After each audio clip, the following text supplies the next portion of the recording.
Olá, família, muito boa noite a todos.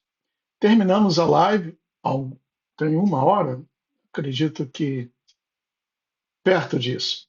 E aqui estou novamente, dessa vez gravando, e muitos irão ver essa live ao longo do dia de amanhã, segunda-feira, apesar de tê-los saudado com boa noite, mas na realidade é porque estou gravando hoje, domingo, 9h30 da noite aqui na Flórida, mas esse vídeo vai tocar como premiere pela manhã de segunda-feira. Então, um bom dia para você que está vendo esse vídeo. E qual o motivo do porquê, depois de uma live excelente, gostei muito da live que foi realizada, novamente aqui estou juntamente com vocês. É que o Hal Turner colocou uma nova atualização, deixa eu trazer aqui para a tela para compartilhar com vocês, da situação que irá acontecer amanhã, quando o Volodymyr Zelensky estará visitando a Casa Branca. E ele, por ser um frouxo, essa é a realidade, chamou também outros líderes ou mandatários da Europa. E um desses mandatários é justamente o Macron. E o Macron, o pequeno Napoleão, disse o seguinte, deixa eu colocar aqui em português, para a gente poder ler. Macron, olha só, é o Macron quem está decidindo. Se você assistiu a live, há de se lembrar que eu comentei que o Macron parece que ele tem um fetiche pelo Zelensky, que não sei. Bom, teve aquele caso quando Macron e mais outros dois, acho que até incluindo o chanceler alemão, foram à Ucrânia visitar o Zelensky. No trem, viram que em cima da mesa tinha carreiras e papelotes com um pozinho branco, né? E o Macron escondeu porque os repórteres entraram e gravaram tudo. Macron rejeita os termos de Trump para o Alasca. Peraí. Os termos de Trump para o Alasca, isso daqui está mal traduzido. Seria os termos que foram tratados no Alasca, né? Então, Macron rejeita os termos tratados no Alasca para a Ucrânia. Essa seria a melhor tradução. Chegar para cá para poder ler. Pronto, diz assim. O presidente francês Emmanuel Macron rejeitou as propostas de paz da Rússia para a Ucrânia, classificando-as como uma rendição. Em uma videoconferência da chamada Coalizão dos Dispostos, ele planeja confrontar Trump na Casa Branca na segunda-feira. Eita! Macron enfatizou que não pode haver discussão de questões territoriais sem líderes democraticamente eleitos. Sem líderes democraticamente eleitos em Kiev, e que qualquer solução está vinculada às garantias de segurança ocidentais, incluindo o financiamento e a manutenção do exército ucraniano.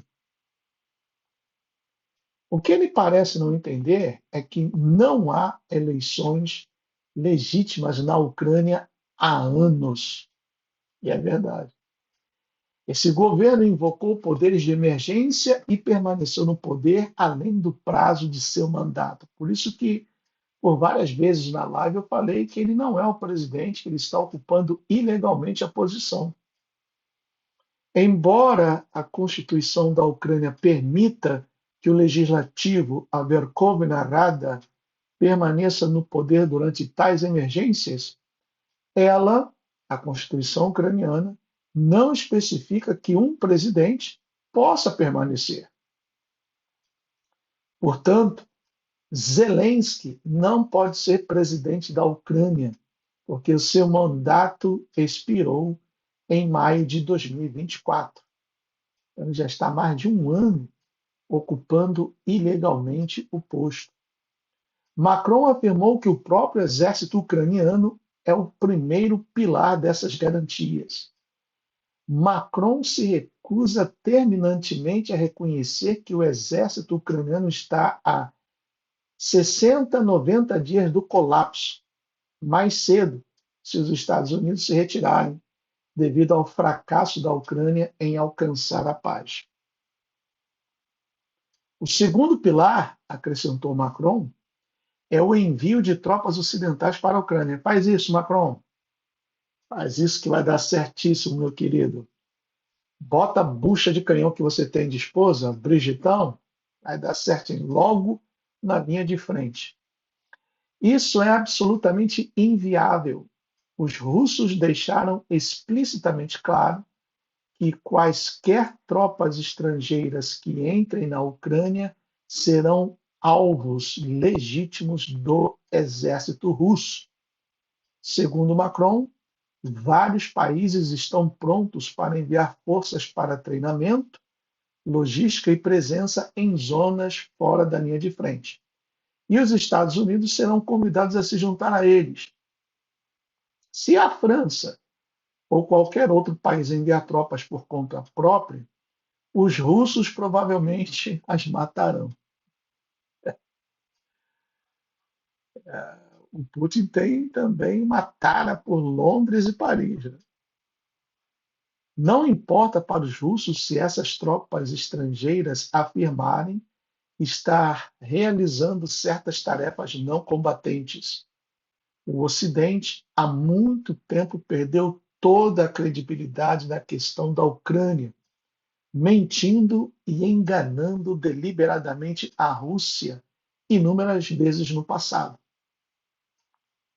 Para muitos russos, parece certo que, se alguma tropa estrangeira for autorizada a entrar na Ucrânia, será apenas uma questão de horas até que essas tropas comecem a atirar em soldados russos.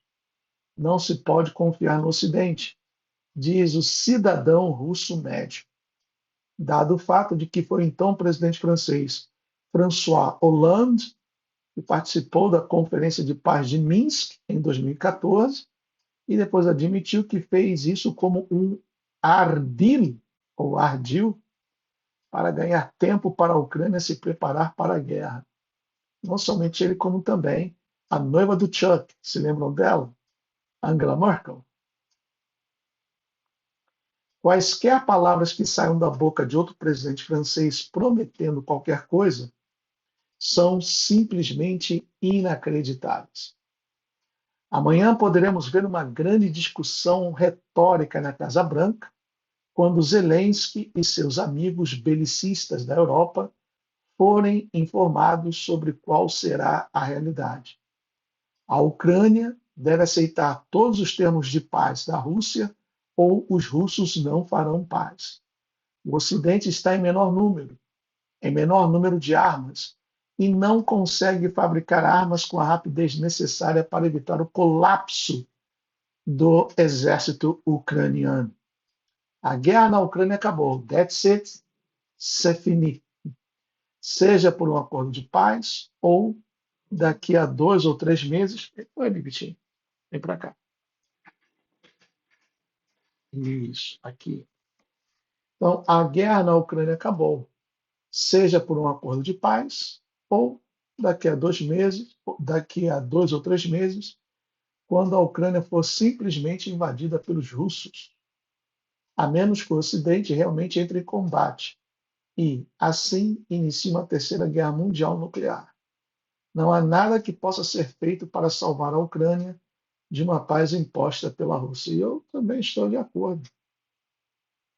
Perdeu, mané, não amola. É, Barrozinho ia gostar, né? Bom, rapidamente, indo aqui na. Eu coloquei aqui na página. Não. o Diosdado Cabello, que é um dos puxa-sacos do podre do Maduro, deixa eu ver se eu consigo encontrar aqui. Está aqui, ó. Tensão na Venezuela. Diosdado Cabello, narcoterrorista, ameaçou derrubar qualquer ameaçou derrubar qualquer avião dos Estados Unidos que entrarem no espaço aéreo venezuelano. Em meio à depressão do Comando Sul e recompensa de 25 milhões por sua captura, Diosdado Cabello se sustenta sem dormir à base de psicotrópicos fortes. O cara quer ameaçar os Estados Unidos. Deixa eu colocar aqui. Olha, tá uma piada isso, né? O Maduro tá no bunker. Ahora ellos deciden violar el espacio aéreo, estarían corriendo un gravísimo riesgo. El espacio aéreo de los países está resguardado, asegurado. El espacio aéreo de Venezuela cuenta con un sistema de radares extraordinario. Y nosotros, luego de haber sido aprobada una ley, aprobada, yo creo que fue en el 2013, sería. Olha, ele está falando aí, ó, e tem segurança ali. Aquele cara ali de mochila é segurança, né? O soldado. Se aprobó una ley que permite la neutralización de aviones que no se reporten. ¿Por qué? Porque Venezuela tiene amenazas de todo tipo, pero además el narcotráfico utiliza aviones para trasladar su droga. Nosotros hemos respondido con más de 400 aeronaves que han sido derribadas, neutralizadas. Yo no creo que ellos se arriesguen a eso. El espacio aéreo de un país y eso. Ahora ellos deciden violar el espacio aéreo. Rapaz, está se cagando de medo. Está se cagando. Deixa eu ver se tem mais alguma coisa aqui. Futebol, deixa eu puxar aqui para atualizar. Aqui, ó, relatório de notícias. O regime ditador de Nicolás Maduro ordenou o envio da DGCIM, Direção-Geral de Imigração e Alfândega, para Caracas, capital da Venezuela, agora há pouco. Aqui está reforçando a segurança na capital, porque a Venezuela já foi invadida por mercenários que querem um pagamento de 50 milhões pela cabeça do podre do Maduro. Yo no me quedo en la casa, pues... Ah, não, peraí, deixa eu tirar aqui o volume, porque essa musiquinha não dá, não. Olha só.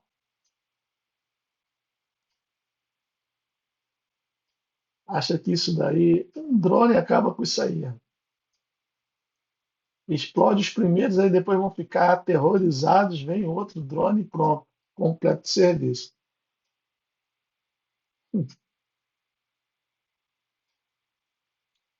Ver se tem mais alguma coisa aqui.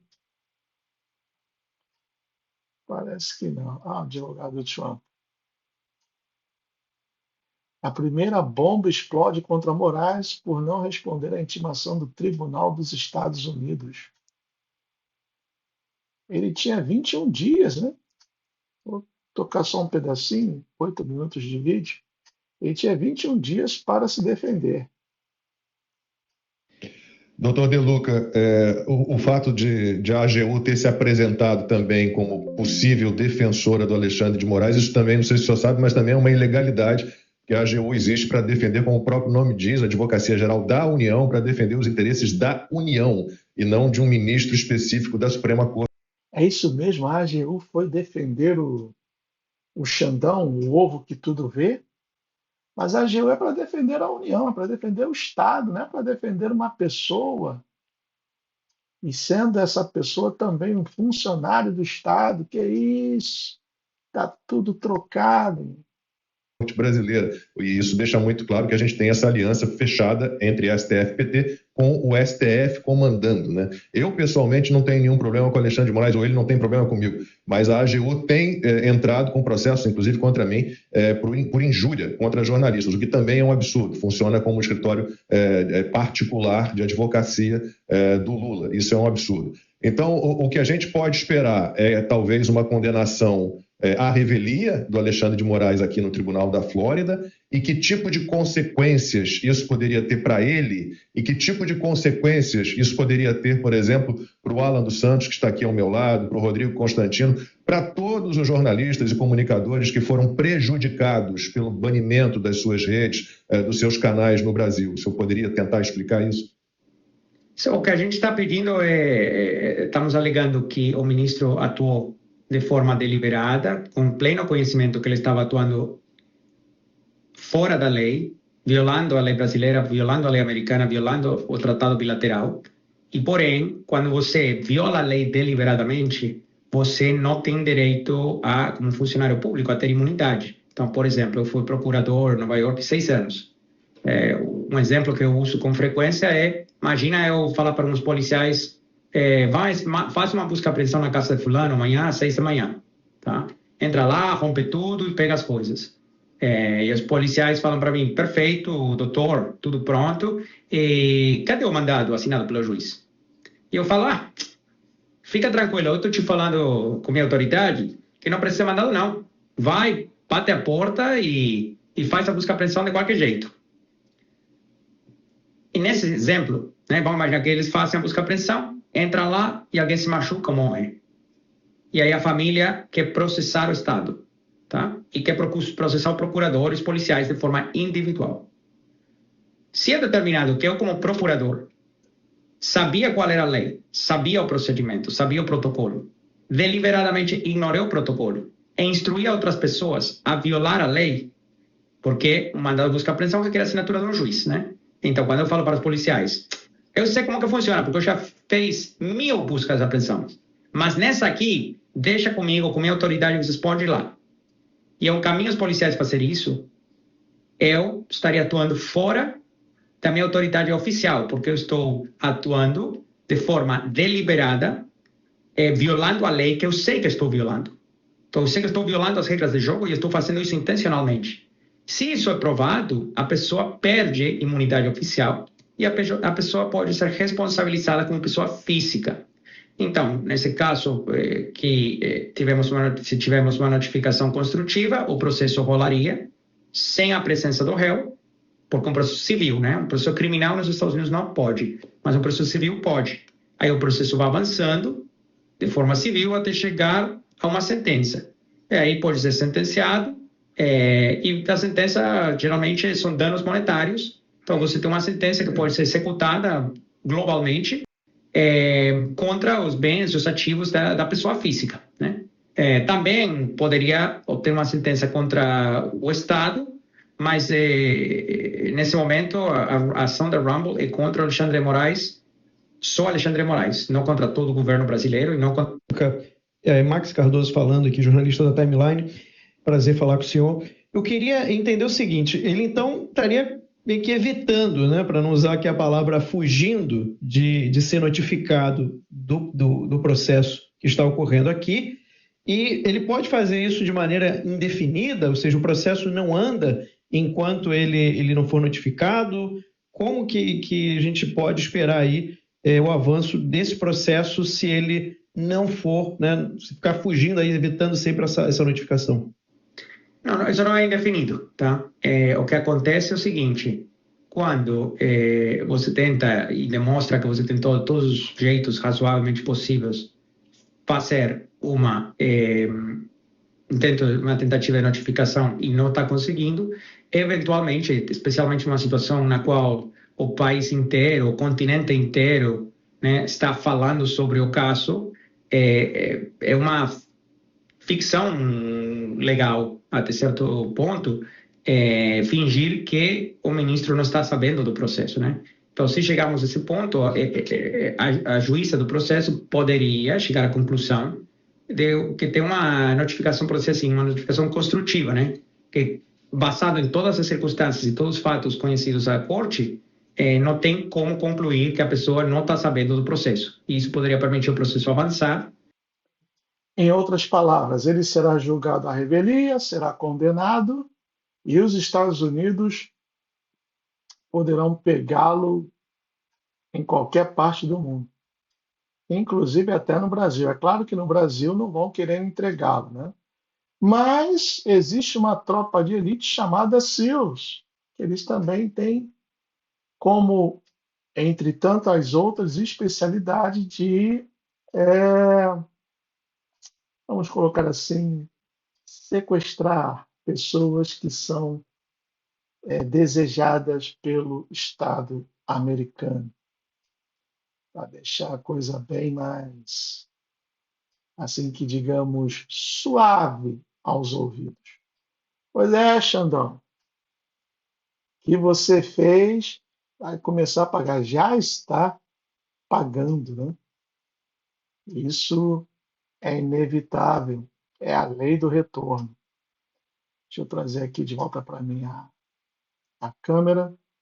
Bom, gente amiga, vou ficando por aqui. Muito obrigado mais uma vez a todos que acompanharam essa transmissão. Deixa aí o seu like, deixa aí o seu comentário, compartilhem. Fiquem à vontade, sinta-se à vontade para utilizar o material se você quiser. E, como sempre, se você puder ajudar a nossa querida amiga e irmã Juliana, do canal Desperta Povão, ela está passando por um período de extrema necessidade, sem dinheiro para comprar comida, pagar luz, água, gás, além de dívidas numa farmácia e ainda também devendo o sepultamento do seu pai, que já foi recolhido. E também você que deu o seu nome lá para o pessoal da Hollis Salute e quer ser um representante, saiba que quarta-feira, dia 20, começará o primeiro treinamento. Fique atento, entre em contato com eles, confirme a hora, tudo legal, e participe desse treinamento. Valeu? May Yeshua bless each one of you. I'll see you soon. Tchau. A sede de controlar os outros é tão antiga quanto o tempo. Há uma forte tendência para a globalização, para a centralização do poder nas mãos de figuras não eleitas em organizações supranacionais que buscam cada vez mais influência. Eles querem todos os recursos do mundo no bolso deles. O cenário geral é que existe, de fato, uma tentativa em curso para derrubar a democracia liberal e substituí-la por uma tecnocracia global. Isto é um golpe, estão dizendo. Controlamos com regras, não precisamos mais de dinheiro. É tipo uma prisão invertida. Você teoricamente pode ir e vir, mas tudo que você quer está trancado. O potencial de controle social é gigantesco, enorme e possivelmente irreversível. Eles planejam tomar terras, reduzir a agricultura e mudar radicalmente a comida, transformar o fornecimento de eletricidade e ditar como a usamos e substituir a moeda por um sistema de créditos. As 3 estratégias se baseiam numa crise climática causada pelo dióxido de carbono. Não acho que haja uma crise climática e baseio-me em todas as evidências e conjuntos de dados climáticos que construímos para responder a perguntas como essa. O governo deixa bem claro que quer uma história catastrófica. Não existe um único artigo científico que prove conclusivamente que os humanos controlam todo ou a maior parte do clima global. A corrida da Europa para o zero líquido é um suicídio econômico. Políticos estão empobrecendo o povo e desindustrializando a Europa de propósito. É uma destruição enorme em nome de salvar o planeta. Faz a gente perguntar o que estamos salvando se estamos destruindo tudo. Acho que estamos lidando com, de fato, uma guerra global contra a agricultura. Com tantas fazendas à venda, caminhamos para a escassez de alimentos. Se eu puder trocar comida de verdade por comida farmacêutica, 100% da agricultura passará pelas minhas ações e terei controle total. Esta é a maior farsa de relações públicas da história, sem dúvida, mas é muito mais que isso. É um plano, o plano de ação. A vida na Terra vai mudar radicalmente, sim. Tudo será monitorado, sim. O impacto ambiental de tudo. Consegue imaginar a psicopatia total dessa visão? Com a ID digital, meus amigos, acabou a humanidade. Fala galera do canal do Gustavo, apresentamos a vocês o VitaX Energia, da Rolus Salute, o combustível que seu precisava. Quer energia para correr atrás dos boletos? Quer disposição para encarar aquele trampo e para namorar depois do trabalho? Calma, não é milagre, é VitaX Energia, com o poder da coenzima Q10, do magnésio de malato, do feno grego, do guaraná e das vitaminas B1, B6 e B12, você vai ficar tão no pique que até seu relógio vai perguntar como você aguenta. Experimente o VitaX Energia, porque a vida só é dura para quem é mole. VitaX Energia é fórmula exclusiva da Rolus Salute. Fale com a gente no WhatsApp.